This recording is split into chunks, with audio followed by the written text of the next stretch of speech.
సింధూరారుణ విగ్రహాం త్రినయనాం మాణిక్య మౌళిస్ఫురత్తారా నాయక శేఖరాం స్మితముఖీమాపీనవక్షోరుహాం పాణిభ్యామలిపూర్ణరత్నశకం రక్తోత్ఫలం బిభ్రతీం సౌమ్యాం రత్నఘటస్థరక్తచరణాం ధ్యాయేత్పరామంబికాం.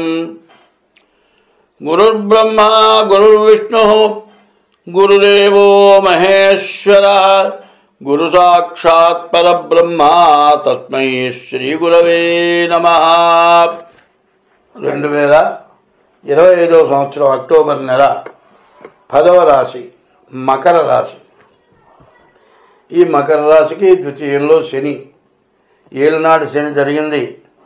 దాదాపు ఇప్పటికి 5 సంవత్సరాల నుంచి పూర్తిగా అప్పుల పాలై బాగా ఇబ్బందులు పడి చాలా కష్టాలు పడి తినడానికి తిండి కూడా లేకుండా ఇబ్బంది పడి ఉండవచ్చు.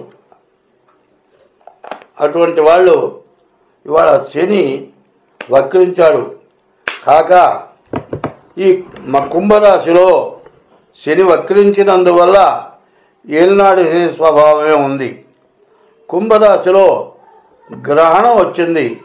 ఈ చంద్రగ్రహణం రావటం కూడా సంపూర్ణ చంద్రగ్రహణం వల్ల మకర రాశికి కూడా చాలా విపరీతమైన కష్టాలు బాధలు ఎక్కువగా కనపడుతున్నాయి. కాబట్టి ఈ మకర రాశి వాళ్ళకి అగ్ని పరీక్ష ఎట్లా ఉందంటే, మధ్యలో ఇంట్లో ఉన్నారండి, ఇల్లు బాగానే ఉంది, ఇల్లు చుట్టూ ఇల్లు మొత్తం తగలబడుతున్నాయి. బయటికి పోదామా తగలబడే ఇల్లు దాటిపోలేము. మధ్యలో ఉన్నాము, ఇది కాలకుండా ఆగుతుందా చెప్పలేము. అట్లాంటి విపరీతమైన బాధ ఈ మకర రాశి వాడు పడే బాధ వాళ్ళు చెప్పాల్సిందే, మనం చెప్పలేము. కానీ ఇప్పుడు చెప్పుకుంటానికి కూడా సిగ్గుపడుతున్నారు. ఒక్కోడికి తినటానికి అన్నం దొరకంగానే వాడికి ఎక్కడిన అహంకారం, ప్రతివాడిని హీనంగా చూసే మనస్తత్వం ఎక్కువైంది. పైన బాధపడేవాడయా నేను బాధపడుతున్నానంటే వాడిని హేళన చేసే స్వభావం ఎక్కువైపోయింది. కాదు బాధల్లో ఏదైనా అమ్ముకుందామనేటట్లయితే వీడు ఇబ్బందుల్లో ఉన్నాడు, వస్తువుని 10 లక్షలు చేసేది 10 రూపాయలు కొనుక్కుందాం అనే పరిస్థితికి వచ్చేసారు. కాబట్టి కష్టాలు కూడా ఎవరికి చెప్పుకుంటానికి వీలైనటువంటి సమయం కాదు ఈ మకర రాశి. ఈ మకర రాశిని బాగు చేయాలంటే ఎవరి వల్ల అయ్యేటట్టుగా లేదు. ఏ గ్రహాలు కూడా పూర్తిగా బాగాలేవు. దాదాపు చెప్పాలి అంటే గురువు ఒక్కడు తప్పితే ఏ గ్రహం పూర్తిగా బాగాలేదు. ఈ రాశివాడు ప్రత్యేకించి ఏం చేయాలి అంటే, ప్రతిరోజు శివాలయానికి వెళ్ళి శివుడికి 11 ప్రదక్షిణాలు చేయాలి. ఆ 11 ప్రదక్షిణాలకు కూడా ఒక విధానం ఉంది. చండీ ప్రదక్షిణం అంటారు. చండీ ప్రదక్షిణం అంటే ఈశ్వరుడికి అభిషేకం చేసిన చోటు నుంచి నీళ్లు బయటకు వస్తాయి, అక్కడ అది చండీ అంటారు. ముందు ధ్వజస్తంభం దగ్గర నుంచి ఆ చండీ దగ్గరికి వెళ్ళి మళ్ళీ వెనక్కి తిరిగి చండీ దగ్గరికి రావాలి. ఈ విధానం నేను చెబితే అర్థం కాదు. గుళ్ళోకి వెళ్ళిన తర్వాత బ్రాహ్మణి కానీ అర్చకుని కానీ అడిగి చండీ ప్రదక్షిణం రోజు 11 ప్రదక్షిణాలు చేయండి. ఈ రాశివాళ్ళు శనికి ప్రదక్షిణం చేయండి. తర్వాత మారేడు వృక్షానికి ప్రదక్షిణం చేయండి. మారేడు దళాలు రోజు చేతనైతే అభిషేకం చేయించుకోండి. అట్లా చేతకాని పక్షంలో మారేడు దళాలు తీసుకెళ్ళి ఈశ్వరుడికి ఇవ్వండి. అయితే ఇందులో చెయ్యరాని పనులు 2 చేస్తున్నారు. ఏమిటి అంటే, పూలు మాత్రం కొంటున్నారు. ఆ పూలు దాదాపు కర్ణాటక నుంచి పూలు వస్తాయండి. ఆ పూలు వారం రోజులు కూడా నిలవ ఉంటాయి. చెట్టు నుంచి కొయ్యంగానే ఆ పువ్వు పూజ చేయాలి. అట్లా పడ్డది అంటే ఆ పువ్వు దేవుడి నెత్తి మీద పెడితే మరి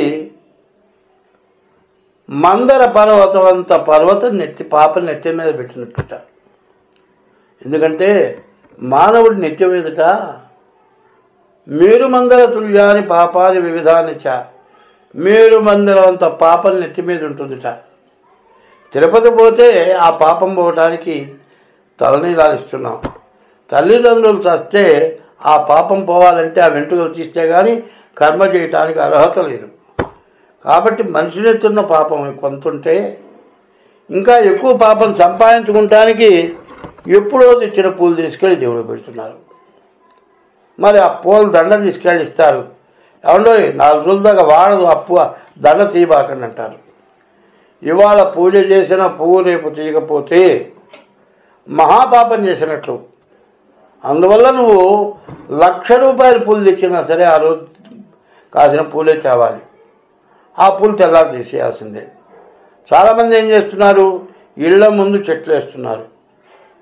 వాళ్ళు పూలు కోసే లోపల దారిన పోయే వాళ్ళు పూలు కోసుకుంటున్నారు. ఇప్పుడు ఆ పూలు కోయటం దొంగతనమే అవుతుంది. వాళ్ళని అడిగి తెచ్చుకుంటే తప్పులేదు. కనీసం పత్రం పుష్పం ఫలం తోయమన్నారు. నీవు పాపాలు పోవాలంటే ఒక మారేడు చెట్టు వేయండి చాలు, సమస్త పాపాలు పోతాయి. ఏలినాడు శని ఉన్నవాళ్ళు మారేడు చెట్టును పెంచండి. మారేడు దళాలతో ఈశ్వరుడు పూజ చేయండి. జమ్మి చెట్టును పెంచండి, జమ్మి చెట్టుకు పూజ చేయండి. విజయదశమి రోజున శమీ పూజ అంటే జమ్మి చెట్టుకు పూజ చేస్తారు. మరి ఏలినాడు శని దోషం పోవాలంటే మారేడు దళాలతో ఈశ్వరుడు పూజ చేయండి. శనికి 19,000 జపం చేయించుకోండి, నల్ల నువ్వులు దానం ఇవ్వండి. ఈ మకర రాశి వాళ్ళకి ఇంతకంటే మార్గం లేదు. కాబట్టి ఈ రాశి వాళ్ళు జాగ్రత్తగా ఉండాలంటే ముందు డేట్ ఆఫ్ బర్త్ ద్వారా జాతకం చూపించుకున్నా కూడా నేను చెప్పినవన్నీ చేయండి. ఇంకా ఏం దోషాలు ఉన్నాయో ఆ దోషాలకు తగినటువంటి నివృత్తి చేసుకోండి. మీకు అన్ని విధాలా బాగుంటుంది. స్వస్తి.